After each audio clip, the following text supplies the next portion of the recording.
Hey traders from around the world, what's going on? It's me, Ricky Cadden, back again with another Wednesday stock review from Real Life Trading Australia.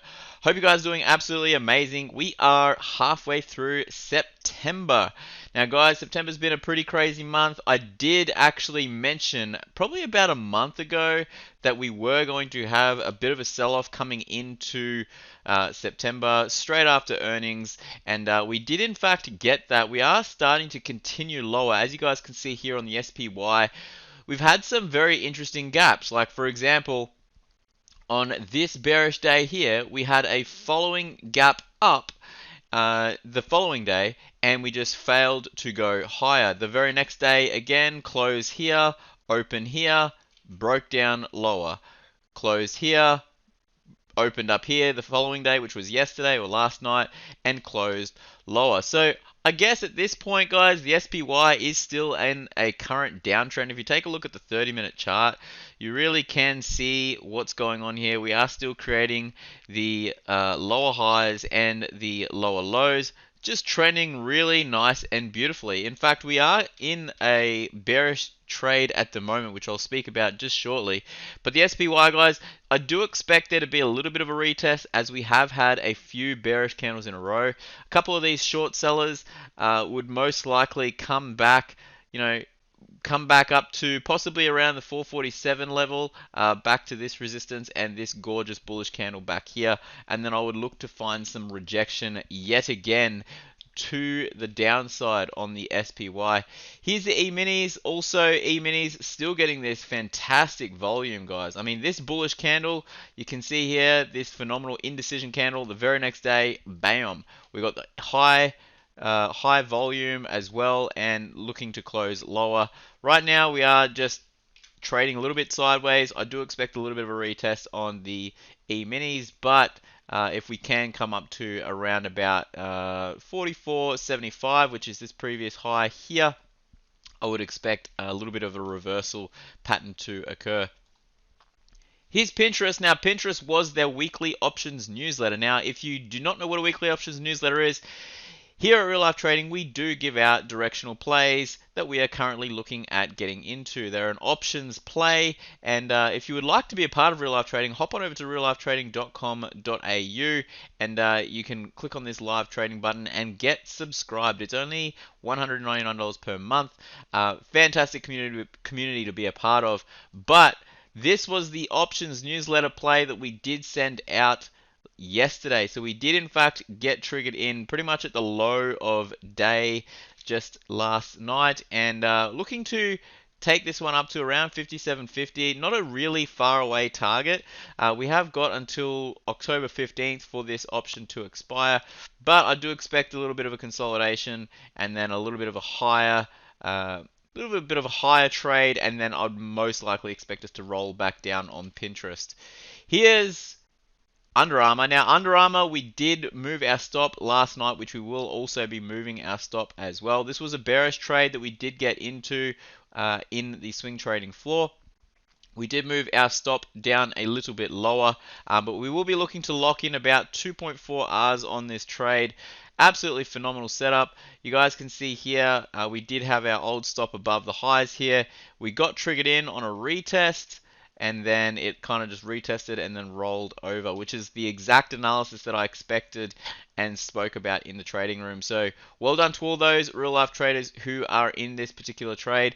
Longer term moving averages, we could potentially come back down to the 200 simple moving average, in which case I would probably look for a little bit of a bounce play, but we have created a fantastic double top and close below the neckline. So I would expect us to possibly retest the neckline, roll back down on Under Armour. Here's the Aussie 200. Now, the ASX 200, you can see we are currently just trading sideways for the last 4 or 5 days around the 100 simple moving average. We also did create a nice little descending triangle here, and we did break down and retest, and as you can see here, these nice little topping tails that we got here on these particular candlesticks with volume, guys. We're getting a lot of rejection here at a previous level of support, so this is now becoming a resistance level. Just be cautious. I wouldn't be overly bullish right now on the markets. Got a request for BHP and FMG. FMG. So first of all, BHP, we'll take a look at this one. What you'll note today is we did in fact get a phenomenal gap and go. Now, what is a gap and go is when a bullish candle gaps down, right? We are currently gapping down below the lows of the last, almost the low of the last 3 days.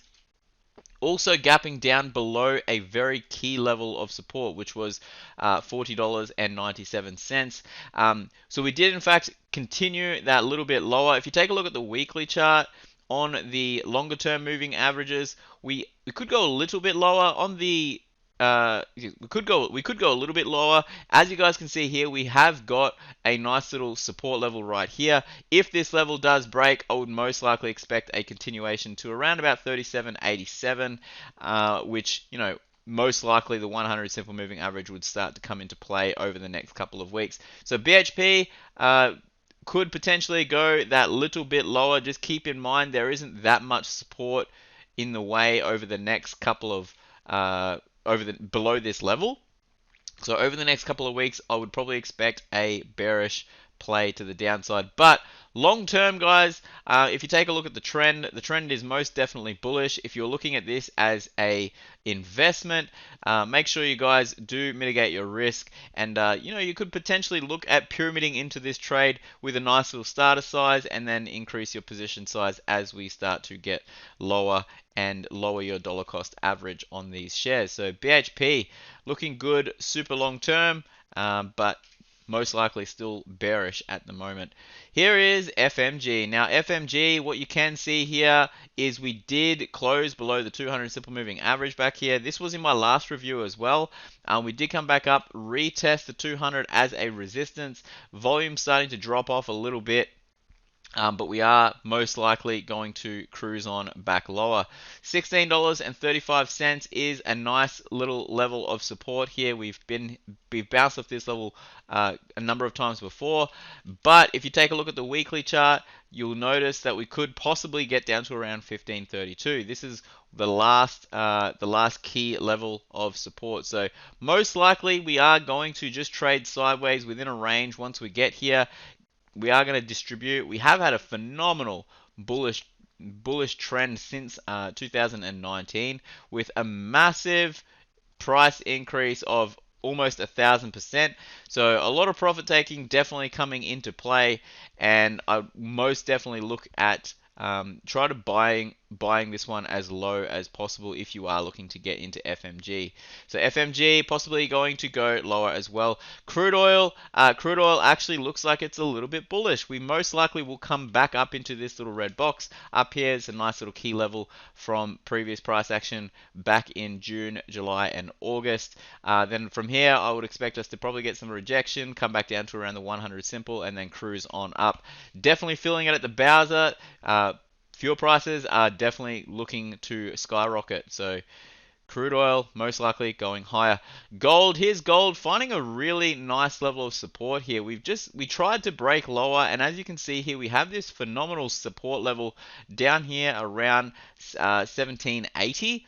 We did get some great volume coming in yesterday with a gorgeous little hammer candle, still below the longer term moving averages. So if you are looking at this one, probably look to try and buy on some sort of retest.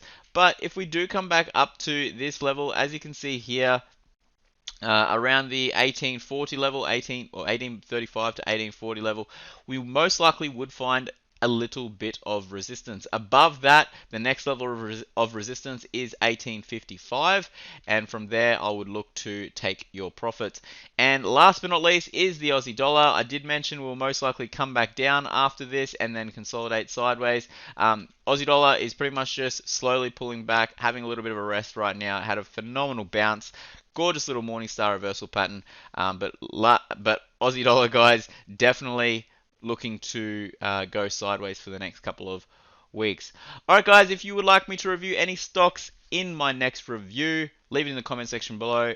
But until next time, love life, live life, and trade it. You guys rock. Bye.